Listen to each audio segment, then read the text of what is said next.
السلام علیکم ورحمۃ اللہ وبرکاتہ۔ نکل کر خانقاہوں سے ادا کر رسم شبیلی، نکل کر خانقاہوں سے ادا کر رسم شبیلی، کہ فقر خانقاہی ہے فقط اندوہ و دلگیری۔ میں بڑی دل جمعی کے ساتھ ڈاکٹر ظفر الدین برکاتی صاحب اور میرے عزیز محمد گرامی مولانا عبد المعید اظہری صاحب اور آپ سب کی گفتگو سماعت کر رہا تھا۔ بہت اہم نکات اور میرے بڑے خاص دوست ڈاکٹر رحمت اللہ صاحب بہت اہم نکات کو آپ نے انالائز کیا، ڈسکس کیا۔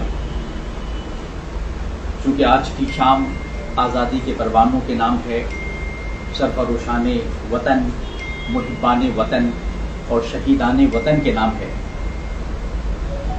اور چونکہ آل انڈیا علماء مشائخ بورڈ نے آرگنائز کیا ہے اور میں ورلڈ صوفی فورم کا ایک کوآرڈینیٹر، میڈیا کوآرڈینیٹر اور اسپوکس پرسن رہا ہوں، تو میں اس نقطے پہ بات کرنا چاہوں گا کہ آخر صوفیانہ تصور کیا ہے آزادی کا۔ آزادی کے بارے میں قرآنی جو تصور مولانا ظفر الدین برکاتی صاحب نے بتایا کہ بغیر کسی تشدد کے اپنے حقوق کی بازیابی کو آزادی کہتے ہیں، یا آزادی کے بارے میں لبریشن، فرینچ جو کانسیپٹس موجود ہیں، لبرٹی۔ دنیا بھر میں آزادی کے بہت سارے تصورات ہیں، لیکن آخر صوفیوں نے بھی تو آزادی کو تھیوریٹیکلی سمجھنے کی کوشش کی ہوگی، فکری طور پر، کہ آخر ہمارے لیے کیا آزادی ہے۔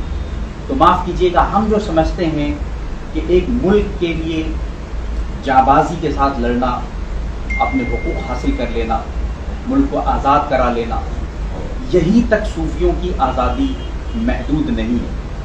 بلا شک دنیا بھر میں پوری تاریخ موجود ہے کہ صوفیوں نے جہاد کیا کولونیلزم کے خلاف، برٹش امپیریلزم کے خلاف، فرینچ کولونائزیشن کے خلاف۔ امیر عبد القادر الجزائری الحسنی بہت مشہور صوفی ہیں 19 سینچری، آپ بہتر جانتے ہوں گے، اسکالر بھی ہیں اور at the same time military commander بھی ہیں۔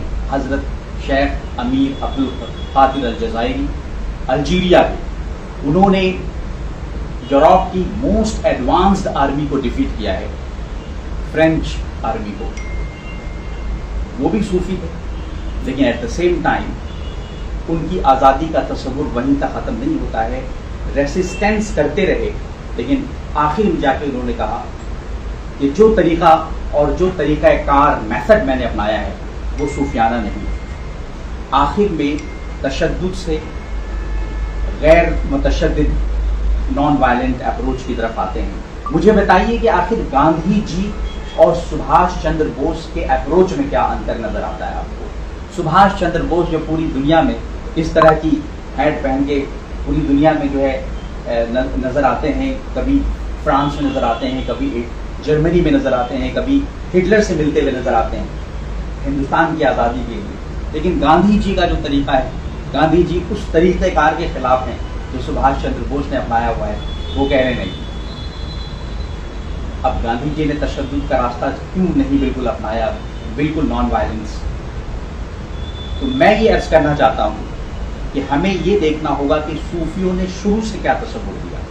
دیکھیے، تصوف جسے ہم ولایت سے تعبیر کرتے ہیں، اس کا ماخذ، مصدر، اس کا ریسورس کیا ہے، سرچشمہ کیا ہے؟ بلا شبہ و شک مولائے کائنات حضرت امام علی علیہ السلام۔ اب ولایت کا جو مقام آپ سے شروع ہوتا ہے، وہ کہاں جا کے اس کا اتمام ہوتا ہے؟ شہادت کے ساتھ۔ ولایت اور شہادت، ان دونوں میں چولی دامن کا ساتھ ہے۔ شہادت ہے مقصود و مطلوب مومن، نہ مال غنیمت نہ کشور کشائی۔ آزادی وطن کی جو تحریک ہے، اس کے اندر شہادت کا جو کانسیپٹ ہے، وہ بھی صوفیوں نے وہاں سے دیا ہے۔